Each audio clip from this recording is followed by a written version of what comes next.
All right, Danielle D in Levittown. We're got her scheduled for an aeration and overseeding, but other than that, new customer. So scope of work is it's going to be a little bit outside the norm of what we do, and I told her that this isn't typical of us, but we'll do our best, try to help her out with it. So she was cool with it. Not looking for perfection, but then we can see how this kind of goes. So what she's looking to do, I told her it's like we're gonna call it like a top dressing type of job. So she said she's actually gonna try to get it mowed this weekend to get it nice and short. And what we're gonna do is bring in, so I think use 3 parts topsoil, 1 part sand. So kind of figure out whatever your ratio is for that. I think half a yard of topsoil should do it. To figure out how much that is equivalent for sand, but probably just maybe two or 3 bags of sand, and then maybe even a little bit of like mushroom compost or some type of a compost that's nutrient dense, so we can try to get some good growth with it. But basically I would mix all that in like a wheelbarrow with a shovel, and then use that, and the reason for the sand makes it just easier to kind of spread. And then what we're going to be doing is nothing in that fenced in area, nothing in the front, so it's only in the backyard, and it's only in this section here. That's the like doggy area, so don't worry about it.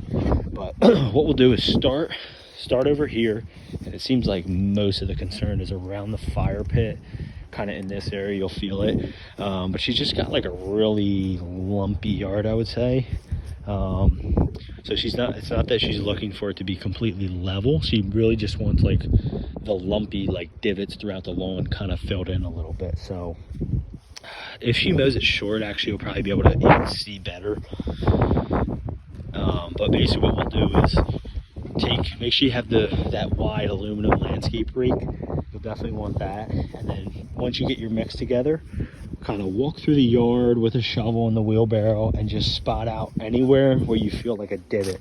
Like maybe there's a divot right here and a divot right here. So go to those areas, just throw down a shovel's worth of the mix, the topsoil, sand, maybe even compost mix, and then take the landscape rake. So like you're gonna throw the pile of dirt right here, then take your landscape rake and kind of push it back, forth, side, and then it should fall into the soil, especially where the divot is, should fill into that spot. And then the areas where it's kind of flat will kind of just like wash away. So like for instance, right here's a divot, you throw the dirt down, you push it here, you push it there, you push it back and forth, and eventually when you're done, just the spot where the divot is should be mostly filled with dirt, and the rest should be kind of like not super visible. It should kind of be in the soil. That's kind of the long-term goal.